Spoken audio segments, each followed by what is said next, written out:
డ్యూటీకి వెళ్ళాల్సిన అవసరం లేదు, మనం ఇంటి దగ్గరనే ఉండిపోదాం అని నేను చెప్పిన సార్. మరి నువ్వు ఎప్పుడు చెప్పింది, నువ్వు ఇప్పుడు ఎందుకు చెప్తున్నావు, నువ్వు నన్ను తీసుకెళ్ళడం అవుతుందని నువ్వు అట్లా అంటున్నావు అంటే, లేదు నేను చేయను, సర్వీస్ చేయను, నాకు టార్చర్గా అనిపిస్తుంది అక్కడ, 1 వీక్ నుండి నేను తినలేదు, కంటికి నిద్ర లేదు అని చెప్పారు సార్. తీసుకున్నాడు. నాది గాల్ బ్లాడర్లో స్టోన్స్ అయితే మేము అక్కడ రిపోర్ట్ చేసినాం. లీవ్ ఇవ్వండి సార్, ఫ్యామిలీకి బాగలేదు, హెల్త్ బాగలేదు, లీవ్ ఇవ్వండి, నేను కొంచెం తనకు సర్జరీ అయిపోయాక తిరిగి వస్తా అని చెప్పిండు సార్. అయితే 15 days లీవ్ ఇచ్చిలే, ఎక్స్ట్రా అంటే 30 days ఇవ్వమంటే ఇవ్వలేదు. 15 days లీవ్ ఇచ్చిళ్ళు, అది అయిపోయి అది 28కి అడ్మిట్ అవ్వాల్సింది, అది క్యాన్సిల్ అయిపోయింది. మళ్ళీ July 10కి 14 ఉందిరా, ఓటీ నడుస్తుంది, ఇప్పుడు లేదంటే 10 days గడిచిపోయినాయి. 5 daysలో మేము మళ్ళీ 11/6కి తన రిపోర్టింగ్ అయితే నాతోటి వెళ్తా, నేను మళ్ళీ మండే కల్లా లీవ్ ఎక్స్టెండ్ చేసుకొని వస్తా, లేకుంటే ఐ కార్డ్ ఇచ్చేసి నేను మళ్ళీ వచ్చేస్తా అన్నాను సార్. వచ్చిన రోజు బాగా ఏడ్చిండు, వచ్చి 28కి లీవ్ తీసుకొని ఇంటికి వచ్చిన రోజు బాగా ఏడ్చిండు. ఏమైంది అంటే చాలాసేపు ఏడ్చిన తర్వాత అన్నాడు, నేను డ్యూటీకి వెళ్ళలేను, నేను ఇంటి దగ్గరనే ఉండిపోతా, నేను సర్వీస్ చేయను అంటే. 10కి సర్జరీ అయిపోయింది, 11కి రిపోర్ట్ ఉండే తనకి. అయితే నా దగ్గర ఎవరు లేరు, పేరెంట్స్ కూడా లేరు, తనకు లేరు, నాకు పేరెంట్స్ లేరు, అయితే మా వాళ్ళు ఎవరు చూసుకోవడానికి ఎవరు లేరు. అయితే మా హస్బెండ్ వాళ్ళ ఫ్రెండ్ ఉన్నాడు హెచ్వైడీలో, తను డ్రైవింగ్ చేస్తాడు. తను వాళ్ళ ఆవిడని తీసుకొని వస్తా అన్నా, నువ్వు వెళ్ళు, సరే నేను చూసుకుంటా చెల్లని అన్నాడు సార్.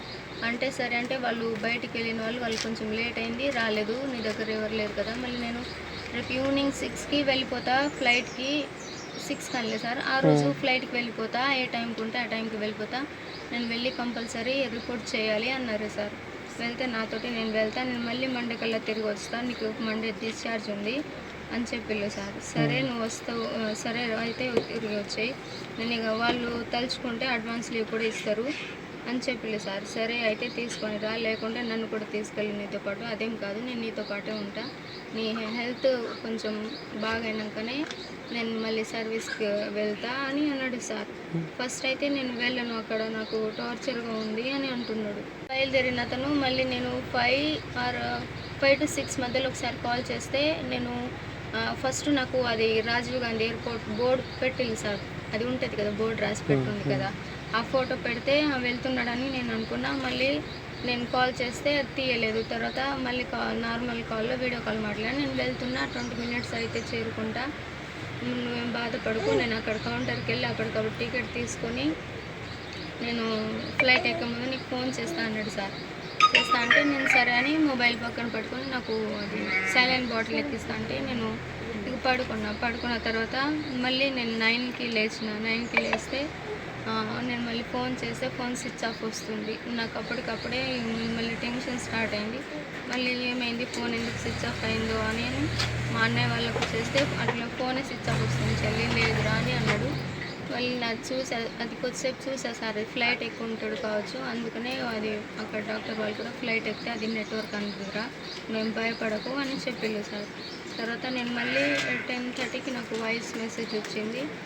నేను వెళ్ళిన అక్కడ మళ్ళీ లోపలికి వెళ్ళిన తర్వాత మీతో మాట్లాడతా, నేను సార్ వాళ్ళు ఫోన్ చేశారు, ఇక లేట్ అయింది, వీటికే చాలాసేపు అయింది, మళ్ళీ నేను రిపోర్ట్ కూడా చేయలేదు, వెళ్ళి చేయాలి ఈరోజే అని చెప్పిళ్ళు సార్. తర్వాత నేను మళ్ళీ స్విచ్ ఆఫ్ వస్తుంది, నేను మెసేజ్ పెట్టా, ఫోన్ చేయి బావా, నేను మాట్లాడాలి నీతోని అంటే, అది ఫోన్ మళ్ళీ అట్లనే స్విచ్ ఆఫ్ వస్తుంది. నేను మళ్ళీ కంపెనీ వాళ్ళకి ఫోన్ చేసి, సార్ మా హస్బెండ్కి ఇట్లా ఫోన్ స్విచ్ ఆఫ్ వస్తుంది, అక్కడికి ఏమైనా వచ్చిందా అంటే, సార్ వచ్చిండంటారా చెప్పిండని అక్కడ నుండి నాకు ఫోన్ వచ్చింది. సర్లే అని నేను మళ్ళీ కార్ తీసుకొని వెళ్ళండి, అది కార్ అక్కడ ఉందో లేదో అని మా బ్రదర్ తోటి చెక్ చేయించిన సార్. కార్ అక్కడ లేదక్క, రాలేదు, నేను పార్కింగ్ ఏరియాలో మొత్తం చూసిన అంటే, నేను మళ్ళీ అక్కడికి కాల్ చేసి చెప్తే, సార్ అక్కడ ఏం లేదు, మరి ఎట్లా అని మీరు చెక్ చేయండి అని అంటే, అక్కడ డాక్టర్ వాళ్ళు వేరే వాళ్ళకి చెప్పి కంపెనీ వాళ్ళకి మెసేజ్ పెట్టిళ్ళు, ఇట్లా ఫ్యామిలీ తను ఏడుస్తుంది, వెళ్ళలేదని చెప్తుంది, మరి ఫోన్ స్విచ్ ఆఫ్ వస్తుంది, వెళ్ళి చూడండి అని అంటే, వాళ్ళు చెక్ చేసి వాళ్ళు ఏం చెప్పలేదు సార్ ఆ రోజు నైట్. మళ్ళీ నాకు నేను 12కి లేచి మా తమ్ముడిని అడిగినా, మరి ఎక్కడైనా ఎతికినవరా అంటే, మొత్తం ఎతికినాక ఇక్కడ లేడు బావ అంటే, ఇక అట్లనే మా అన్న వాళ్ళకి కాల్ చేశా, మరి అన్న ఏమైనా తెలిసిందా అని అంటే ఏం లేదు. నేను గూగుల్ ఫోటో ఓపెన్ చేస్తే అందులో ఒక ఫోటో వచ్చింది. అది నాకు భయమైంది, ఈ ఫోటో ఇక్కడిది, మరి బావ అటు వెళ్ళింది, ఈ ఫోటో నాకు ఎందుకు వచ్చిందని నేను ఆ ఫోటో మా అన్నకి పంపిస్తే, చెల్లి ఇది శ్రీశైలం డ్యామ్ రా అన్నాడు.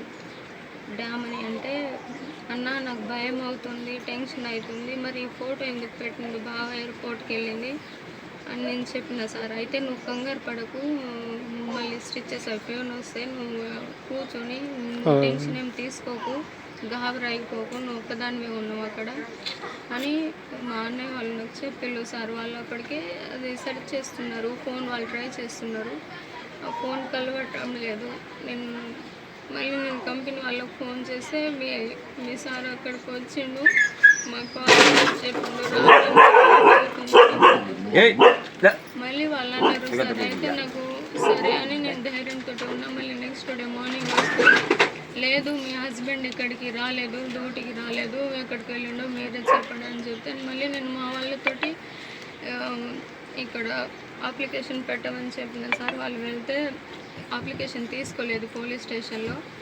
మీ ఆయన ఎక్కడి నుండి మిస్ అయ్యిండో అదే ఎక్కడి నుండి వెళ్ళిపోయిండో అక్కడే వెళ్ళి కంప్లైంట్ ఇవ్వండి, మేము ఇక్కడ తీసుకోలేమని అన్నారు సార్. అయితే మేము ఆ క్లూ తోటి, అది నాగార్జున సాగర్ శ్రీశైలం డ్యామ్ ఉంటుంది కదా సార్, ఆ ఫోటో క్లూ తోటి ఇక మా అన్నయ్య వాళ్ళు వెళ్ళారు. 3-4 డేస్, ఇవాళ 4 డేస్ అవుతుంది. వాళ్ళు కూడా ఏడుస్తున్నారు, అసలు వాళ్ళు ఎత్తుకున్నట్టు చోటు లేదు. మళ్ళీ వెళ్ళిన వాళ్ళు కూడా ఎవరు కోఆపరేట్ చేయట్లేదు సార్. ఇట్లా అయిందంటే మీరు వాళ్ళు కోఆపరేట్ చేయట్లేదు, వాళ్ళతోటి తిరుగుతున్నారో లేదో మాకైతే తెలియదు, మేమైతే ఎత్తుకుతున్నాంలా చెల్లె, ఇంతవరకు ఇన్ఫర్మేషన్ లేదు అని అన్నారు సార్.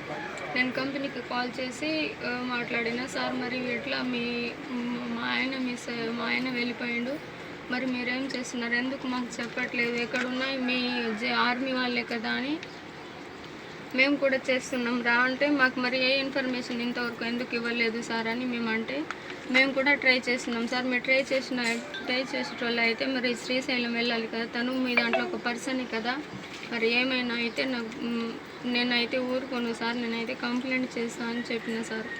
ఓ ऐसा दिक्कत नहीं करना, मैं आपका सब मेरा साइड से कितना आपको कोशिश करना, इतना खुश करते हूँ, मैं सपोर्ट करता हूँ आपका फ्యామిలీ को, वो हमारा ఆర్మీ బందా है అని చెప్పిండు సార్ ఒకసారి అక్కడ ఎస్ఎం సాబ్ చెప్పారు సార్. అయితే సరే అని నేను నిన్న మొత్తం వెయిట్ చేశాను. నిన్న కూడా నాకు ఏ ఇన్ఫర్మేషన్ లేదు.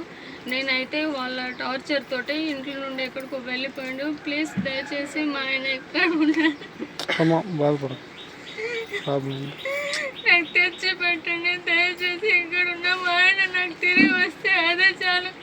మా ఆయన వచ్చిన తర్వాత ఏం జరిగిందో తెలిసిపోతుంది. ప్లీజ్ నాకు దయచేసి మా ఆయన నాకు కావాలి. ఎవరికి చెప్పినా పట్టించుకోవట్లేరు. ప్లీజ్ నీకు దండం పెడతాను, కాళ్ళ మొక్కరా. ఇప్పుడు ఢిల్లీలో ఉంటారు. తనది GD general duty, driver party.